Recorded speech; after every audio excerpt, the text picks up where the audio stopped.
Psalms 103, let's go to verse 1. Oh, Lord. Bless the Lord, oh my soul, and all that is within me, bless his holy name. Bless the Lord, oh my soul, and forget none of his benefits. What are his benefits, Pastor Mike? Who pardons all your iniquities, heals all your diseases, redeems your life from the pit, who crowns you with loving kindness and compassion, who satisfies your years, I can preach this one, with good things, so that your youth is renewed like the eagle. Look at your neighbor, say, neighbor, I don't know about you, but I'm too blessed to not be thankful. You may be seated. I want to talk about too blessed to not be thankful. And the church said, sometimes we're waiting on God to give us something new. And then sometimes when God is waiting on us to notice when he already gave us a blessing. Thankfulness is not for people who have everything, but rather thankfulness is for people who recognize anything. And I came to park and submit and suggest to you this morning that you are too blessed not to be thankful. That when I look back over my life and think things over, at 40, I can share the sentiments of the songwriter, all of my good days outweigh my bad days. I got a reason to tell God, thank you. And if we do a survey, we all may not have the same reason, but everybody in here got a reason just to tell God thank you. That's why I miss old school church. New school church is complicated. I got to give you a whole backstory on why God is good. Old school church, it was very simple. He woke me up this morning, clothed me in my right mind, gave me the activities of my limbs. They knew that every morning you got another day, you should pause and just tell God. And that's why I love Thanksgiving, because Thanksgiving is one of my favorite holidays, because it makes even the most selfish person at least say the word thanks. I want to talk about gratitude, and I want you to take really, really good notes. Put this in your notes.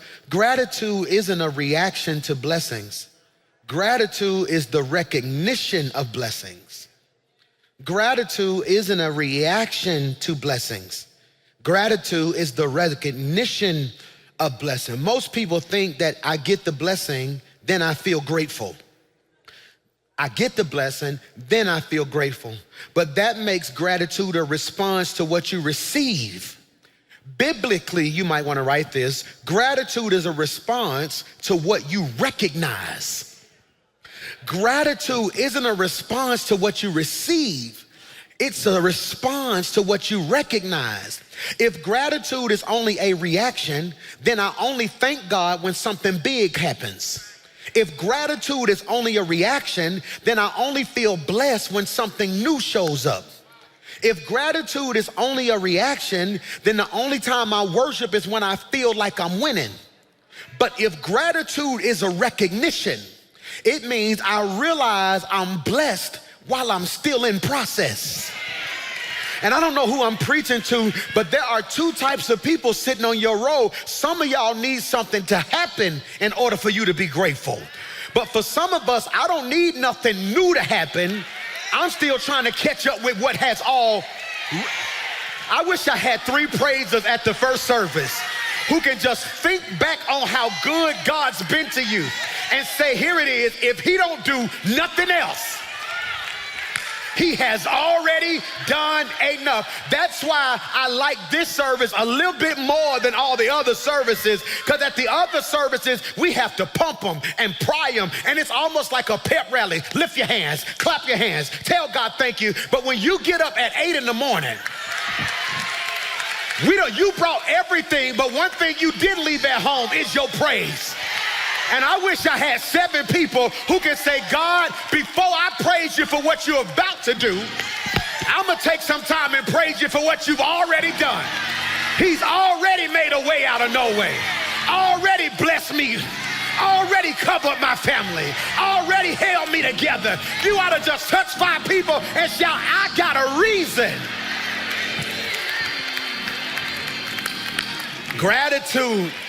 Gratitude is not a reaction. That's why anxiety, that's why depression, that's why low self-esteem used to hit me so much. It was because I thought something had to happen in order for me to tell God thank you. I thought something had to happen in order for me to express gratitude. But hear me, gratitude is not a reaction. It is recognition. This is why gratitude does not start when something changes around you.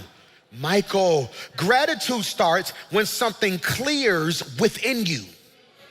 This is why David tells us, here it is, put it on the screen, bless the Lord. Oh, my soul. I could really preach that right there. Bless the Lord, Michael. Oh, my soul. But here's the part that we skip over, and forget not. I need you to underline that in your notes. This is the only part I'm gonna get to today. Forget not. We're gonna shout next week. We only gonna sit on this one line right here. He says, bless the Lord, oh my soul. This is good. And forget not. He is not saying, Lord, give me something to praise you for. He's saying, soul, don't act like God did not do enough already. All right, y'all being deep. Y'all being deep. We was emotional last week. Let's just have church today, okay? Look at what he says. Put it on the screen. Bless the Lord, oh my soul. Now you missed that. Who's talking? David. Who is David talking to? Himself.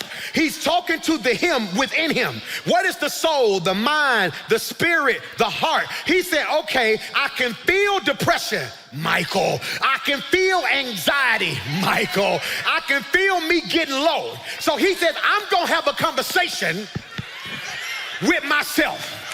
Because some of us have matured to a place that I ain't got time to wait on you to encourage me. David is also the one who said, if you don't do it, I've learned how to encourage. So he says, bless the Lord, Michael, oh, my soul. I ain't preaching to everybody. I'm only preaching to 3 of y'all, and I come to make an announcement that my frustration with the church is that y'all act like God ain't been good. I'm gonna preach to 3 of y'all. David is telling his soul, don't act like God ain't been good to you. And 5 of y'all sitting in here, I can feel you on the verge of a pity party. It's Thanksgiving, you single, you trying to figure out where you gonna eat. It's getting cold, you ready to cuddle. It's Christmas, you trying to figure out how you gonna pay for stuff. Now at the end of the year, you sitting there like, this ain't been the year that I thought I was gonna have. And it seemed like it's, oh, shut up. Don't act like God ain't kept you all this time. And I know you got 3 degrees and you want to take notes. I took notes last Sunday. Every now and again, I got to command my spirit to bless the Lord. I wish I had 500 people who would just give God an already praise. I'm praising him because he's already good. I'm praising him because he's already kind. I'm praising him because he already opened doors. I'm praising him because he's already kept my mind. Don't act like God ain't.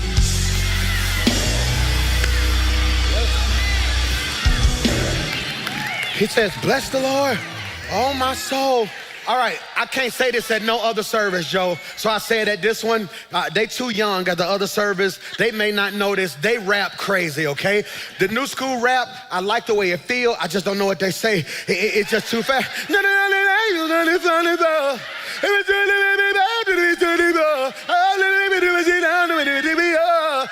But it feel good. It's a vibe. I just don't know what they saying. Old school rap, you knew what they were saying. They would say, don't push me because I'm close to the edge. I'm trying not to lose. Then he was psycho. See, you knew what he was talking about. See, LL Cool J, to me, rapped Psalms 103.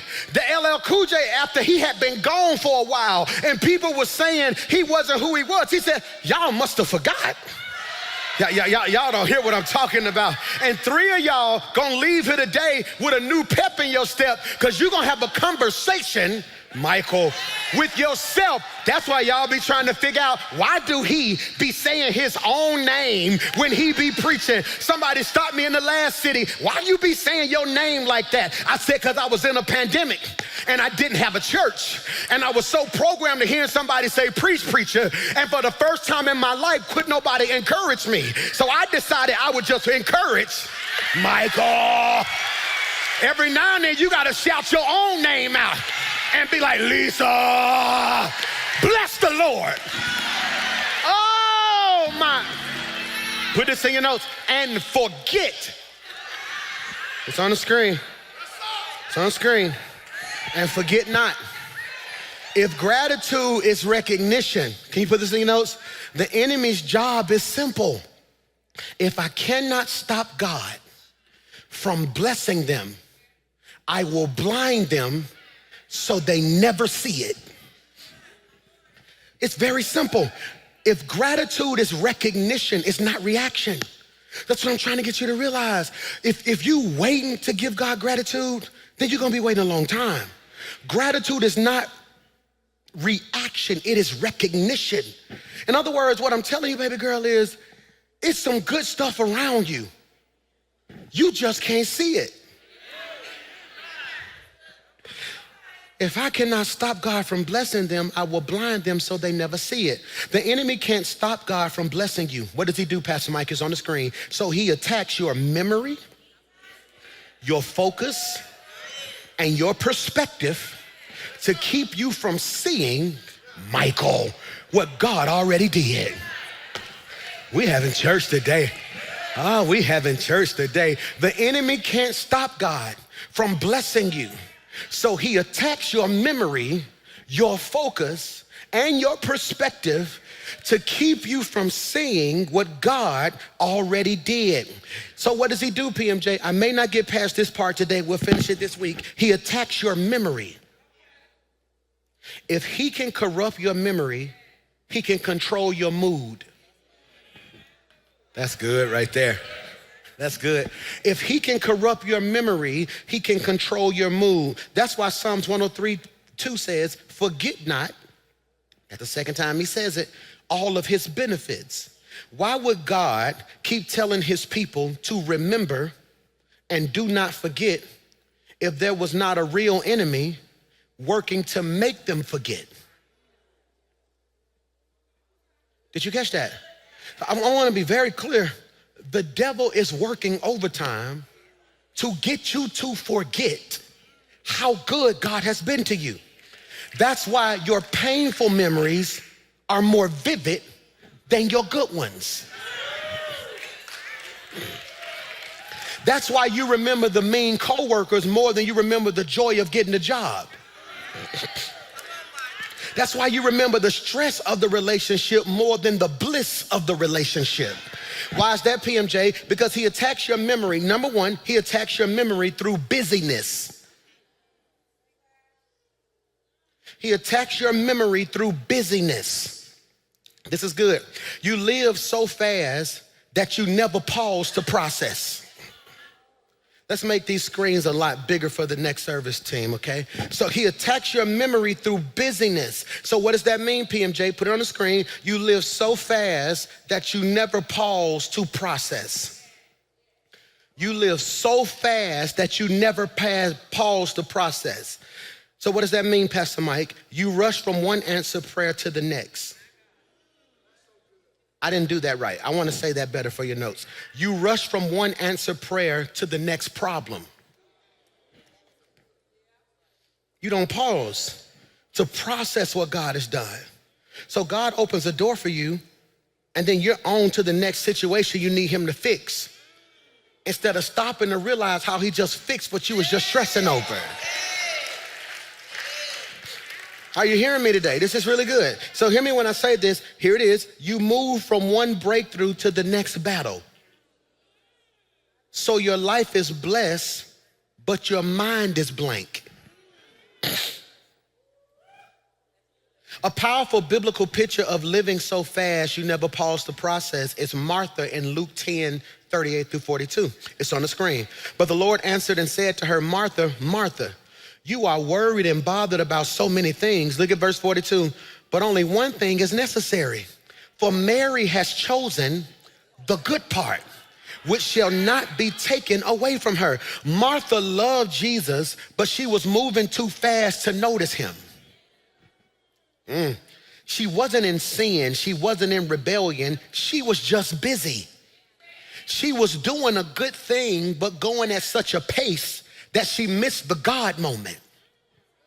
Did you hear what I just said? She's doing a good thing, but she's moving at such a pace that she misses the God moment. Jesus never said her serving was wrong. He was checking her speed.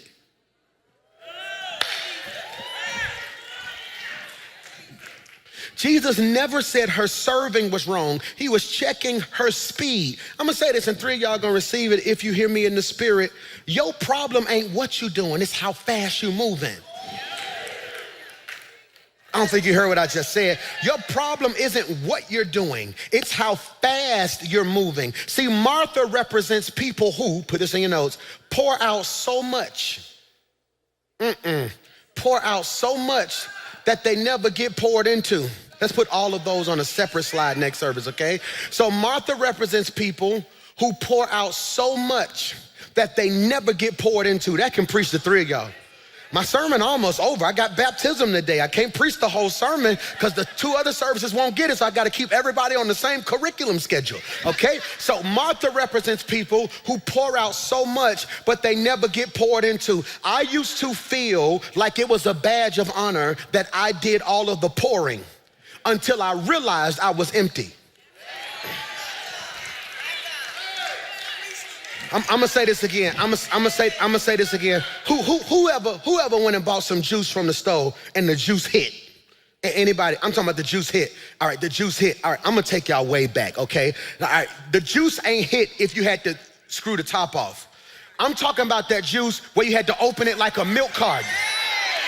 The millennials don't know what I'm talking about. Who know what I'm talking about? You open it like a milk carton, then you made that little triangle, then you went like this, and then you had to close that thing back, and the red juice you can kind of see it all over the little white carton thing, and you put that thing back in the refrigerator. See, I ain't talking about y'all new school juice. See, because y'all new school juice come in clear bottles.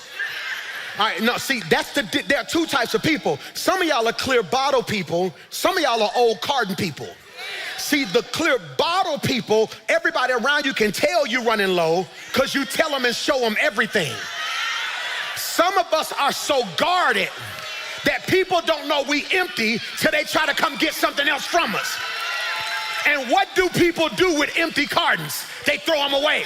So you end up frustrated because you like, I poured myself out for you, and now that I ain't got nothing else to give you, you just gonna discard me when God has said, I am sending people who can replenish your spirit. Am I preaching to anybody? Martha represents people who pour out so much that they never get poured into. Next slide, okay? Watch this. Martha represents people who carry responsibilities without giving themselves recovery.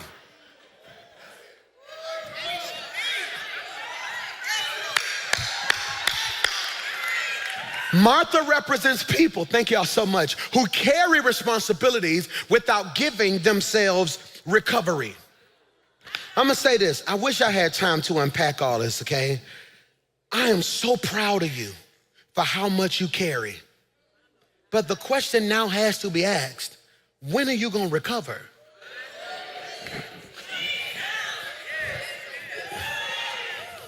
I thought Mason tore his knee up this time last year in February. We thought he tore his knee up. We had a 7-on-7 camp, and he's running, and every parent know their child. You done seen your child play enough that he was running, boom, he missed the ball. All of a sudden he went, and I never forget, he just did this. All he did was this right here. Then I saw him lip a little bit. I kept seeing him shake. I said, hey. I yelled on the field, hey, come here. On the field, I said, come here. Like, what's wrong? No, he tried to wave me off. I'm like, no, come here. I said, what's wrong? He's like, nothing, he just feel a little weird. I said, look at me in my eyes. I said, we're not gonna play this game. Don't lie to me. I'm the only person in the world gonna protect you. Are you hurt? He's like, something don't feel right. I said, go sit down. Boom, all right, boom. So then we leave, and I can see the eyes watering, all right? I done been through this so much, I just asked him one question. Did you hear a pop? I didn't hear Pop, Dad. I said, did you hear Pop? No. Okay, boom. All right, let's go home. It's hurting. We icing it. We giving them pain medicine. It never swells. That's a good sign. I'm like, okay, boom. I called Dr. AG. I said, we need to come see you ASAP, man. Something going on. It's my baby. But when we get there, Mason had something called runner's knee. Okay, Pastor Mike, what's runner's knee? He had been playing, he would train 3 days a week, practice 3 days a week. Then when we get to the tournament, he's doing offense, defense, nonstop. He had worked that knee so much, it was just extremely sore. He said, does he recover? I said, when we come home, he rests. He said, no. He said, I want you to buy this right here, put his legs in this after every practice. He need to recover. Do he do ice baths? He said, you do know LeBron spent $1 million a year on recovery? And it made me think about the same way he was overworking his knee. Are you overworking your peace? Are you overworking your patience? You are now having to use your gifts in stuff that you shouldn't have even been in. So by the time a real battle show up, you ain't even got enough energy to do what God called you because you're doing what you want to. I don't think you heard what I just said. You don't have enough energy to do what God called you because you're always busy doing what you want to. Y'all didn't hear what I said? You so busy doing what you want to that by the time it's time to do what God called you, you feel like you ain't got no more want to. So you spend all your energy in conversations you shouldn't be in. You spend all your energy running to the aid of people who are gonna be in the same place next year. You spend all your energy prophesying to people who won't even receive the gift. You spend all your energy interceding for people who could actually pray for themselves. So when now God calls you into ministry, you ain't got nothing left because you've been busy. Martha represents people who work for God without sitting with God.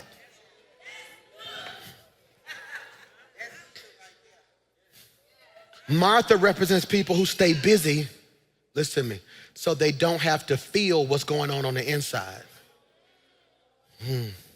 Sometimes staying in motion becomes a coping mechanism. This is good. This is really good. Let's define coping mechanism, then I'm gonna give you my definition.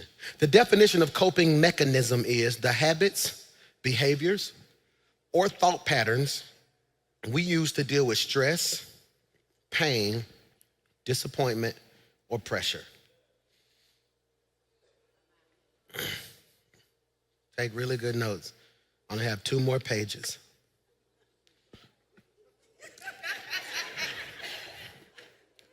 See, I can't preach the whole sermon to y'all, then 11:30 be like, he ain't preach that, he had to do baptism. So everybody got to get a half a sermon today. No, but this is really good. What's a coping mechanism? Look at this. It is the habits, behaviors, or thought patterns we use to deal with stress, pain, disappointment, pressure. And it's not always toxic. Sometimes they're healthy, sometimes they're harmful.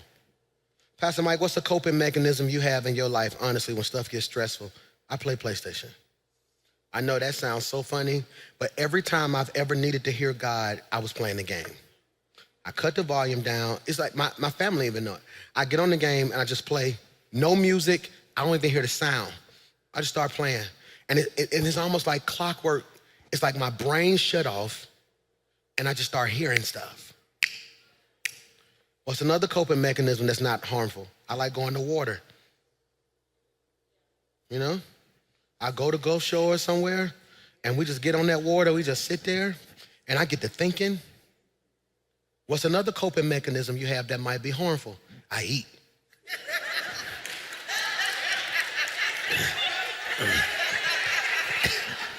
I coped this week. I found a place. I had a lot of stress on me and messed around, and the devil out of nowhere, DoorDash just sent like a thank you. DoorDash ever just pop up on your notifications? It was just like, don't forget 15%. I was like, oh, I clicked it. And it was some type of whiskey burger place. I think that's the name of it, Big Whiskey. And they had like a goddamn chili cheese jalapeno hot dog. Y'all ain't seen that yet? They had like a jalapeno hot dog with a special sauce on it. And I sat down, I was like, you know all the stress I'm under? That must have been God that made me.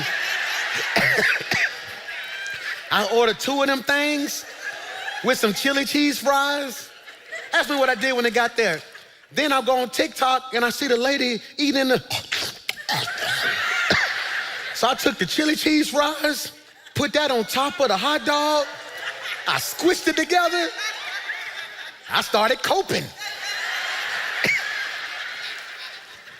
Now let me show you what's funny. Yours may be weed.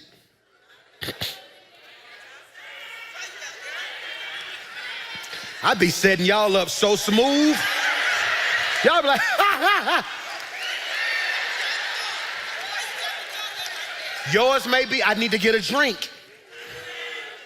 Yours may be, I'm gonna go buy me something, knowing you got bills. See, they're all harmful.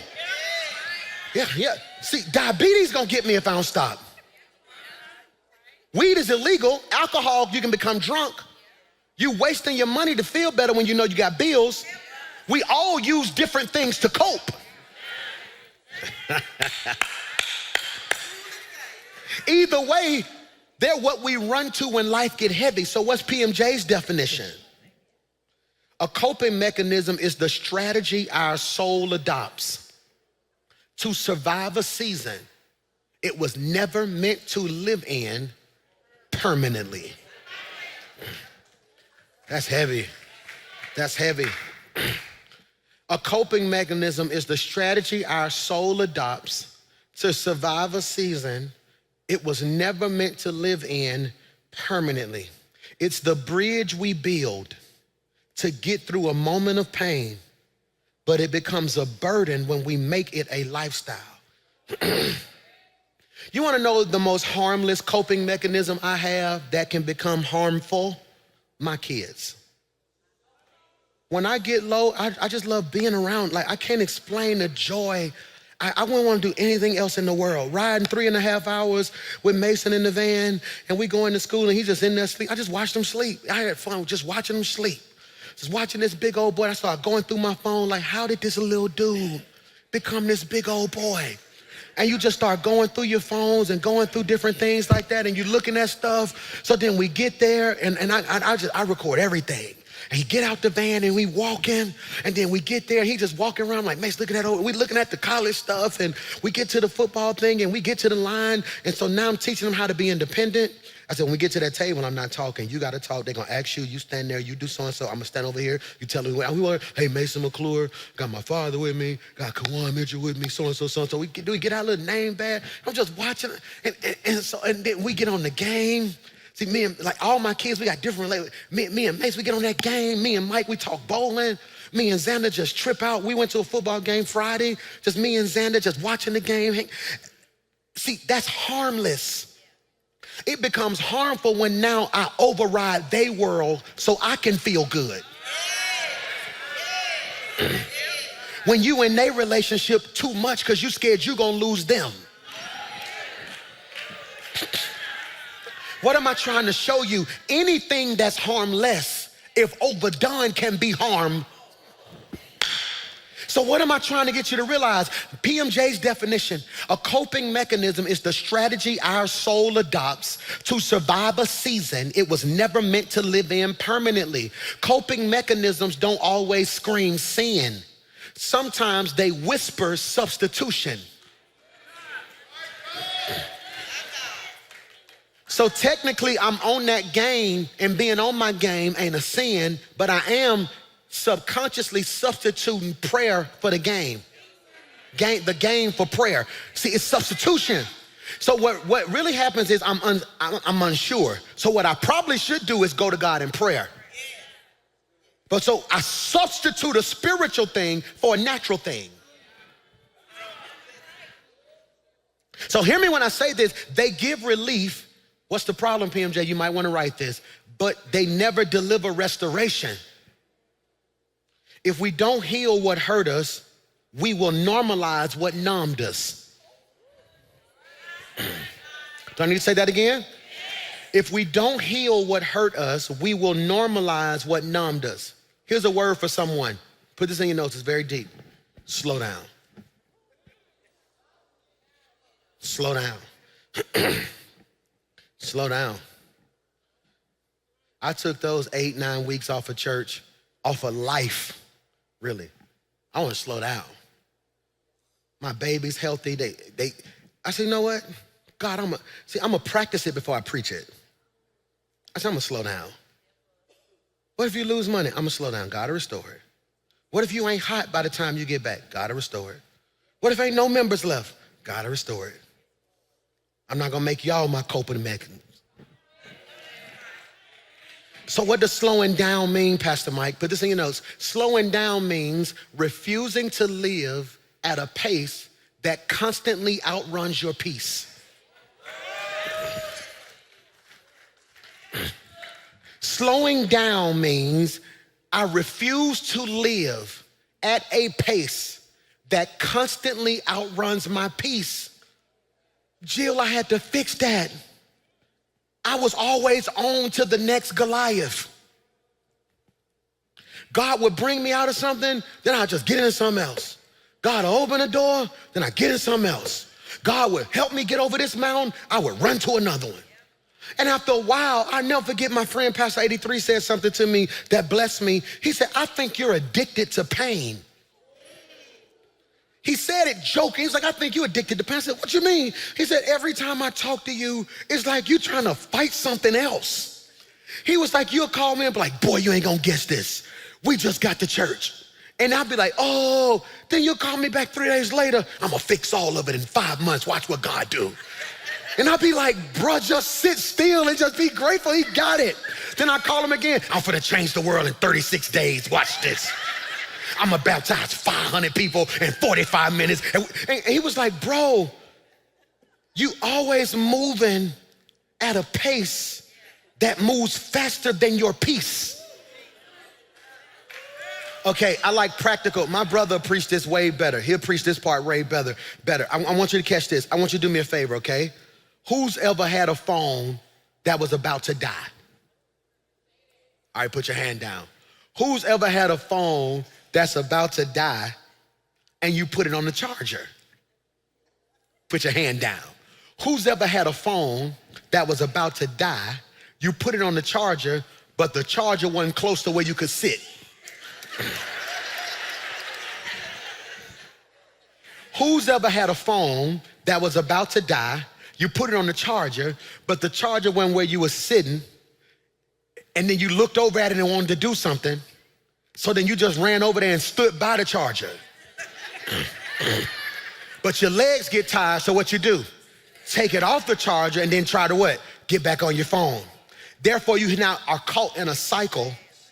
Instead of slowing down and letting the phone get what it needs. That's what you're doing. You can't hop out one relationship into another one. Let your peace refuel. You can't run from battle to battle. See, when you slow down, you trade reacting for reflecting. Noise for clarity. Motion for direction. Are you hearing what I'm saying? It is choosing rhythm over rush. Are you hearing me? So you can actually receive what God is doing instead of racing past it. What's your rhythm? When I tell you I'm in this sweet spot right now, I only got one more Mohican to climb, one more mountain to climb. It's this weight demon that's on me. That's all I gotta climb now, because food is a coping mechanism. When I get stressed, when I get overwhelmed, I just eat. That's who I am. So now I realize it's not just physical, it's spiritual. So now I'm dealing with that aspect of my life. Pastor Mike, why you tell us your problem? So you can feel normal. I got a good pace with my church. I got a good pace with my music. Got an incredible pace with the family. I found this sweet balance spot where me and the boys clicking, me and baby girl getting close. She mean. She like her mama, y'all. Y'all pray for, she mean. I'm talking about me. I tell her, yes, I'm incredible. I tell her no. She just give me the coldest shoulder. So then I say yes again. It's just, I don't know what I'm trying. I'm just catching this rhythm. You got me? I'm in a good rhythm now where on wins, I don't get too high. So on losses, I don't get too low. Are you catching the rhythm? So what I'm realizing is slowing down isn't doing less. I would not slow down because I thought that mean I wouldn't do a lot. Slowing down isn't doing less. It's doing what matters with more intention. Slowing down isn't doing less. It's doing what matters with more intention. So when I tell you to slow down, I'm not telling you to stop doing everything. I'm saying stop doing everything and start doing the right things with intention. Are you catching me? Are you catching me? I had to put somebody good over that school. That school's a distraction for me. That's not a passion of mine. You got me? I feel called to it, but it's not a personal passion. So I had to put good people in place. If not, I would have been trying to be the pastor, the father, the husband, the school teacher. That ain't a passion of mine. Do you feel what I'm saying? So now I had to stop about a year and a half ago and realize, what do I need to do with intention? Huh? Are you catching that? I don't need to sit in staff all day talking about what's gonna be on the screen and what this gonna look like and what the video. No. I need to trust y'all to do that. We gonna lock in on this word. We gonna make the word the best it's ever been. So now instead of picking, I don't know what they singing for real on song list. I used to sit in every staff meeting, pick every song, pick every transition, who was gonna lead it, what they was gonna wear. Sundays was that deep to me. Then I hit a sweet spot where I said, no, I'm gonna trust y'all to do that part. Because if I lock in on this word, then I can be the best God wants me to be in my area.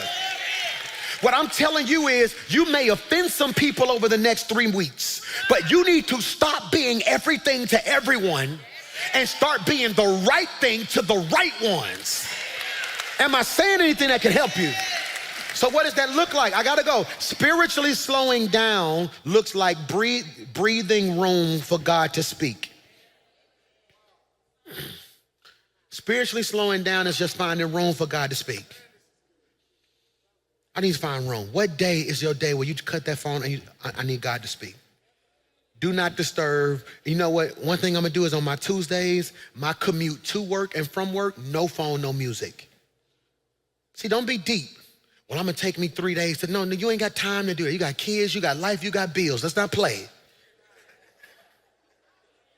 Y'all always wanna be spiritual when it's, no, don't be, you ain't that spiritual. Let's not play that game. No, so what I'm telling you now is, you know what I'm gonna do? I'm gonna get up at 5:30 on this day. Instead of starting at 6:30, I'm gonna get up an hour early, just walk around the house, play worship music. I'm gonna try to find room for God to breathe and speak.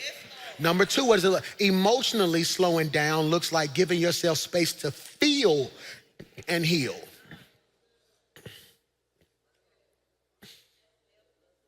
I'm gonna say this so it can free some of y'all. It's some stuff that happened this year that hurt my feelings. Is that weak to admit? Who feelings get hurt? Who feelings get hurt by grown people you helping, then you almost feel weak to express that they hurt you? That don't stop, no, all my teenagers know we be 50. Hurt feelings, like I done raised this child, did all this stuff, and they gonna talk to me like that? They done lost their mind. No, so what I'm doing in this latter part of the year, after Thanksgiving, I'm gonna take this little pause, not from church, but from a lot of life.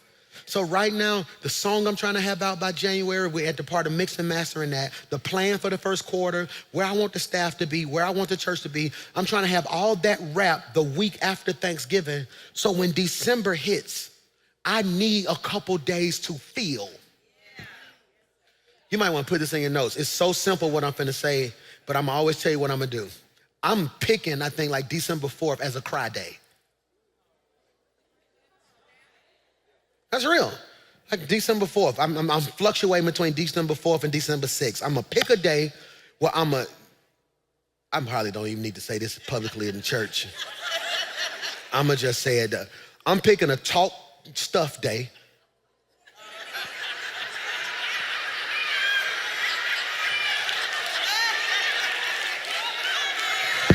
Because you gotta feel it.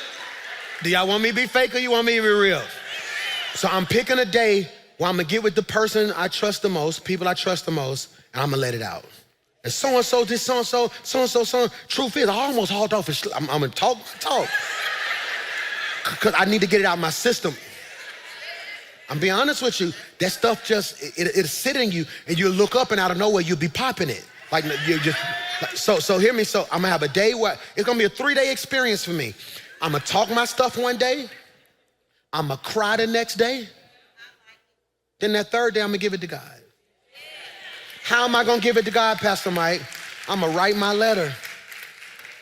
I'm gonna write my letter about how I felt. I'm gonna write my letter to who made me feel whatever. I'm gonna write my letter to myself.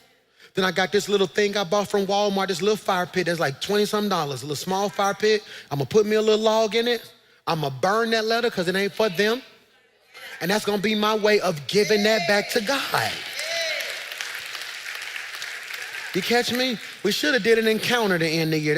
That's how we was raised. We were going 3-day retreats, these encounter retreats. So emotionally slowing down looks like giving yourself space to feel and to heal. You can play softly or I keep going. What does it look like practically?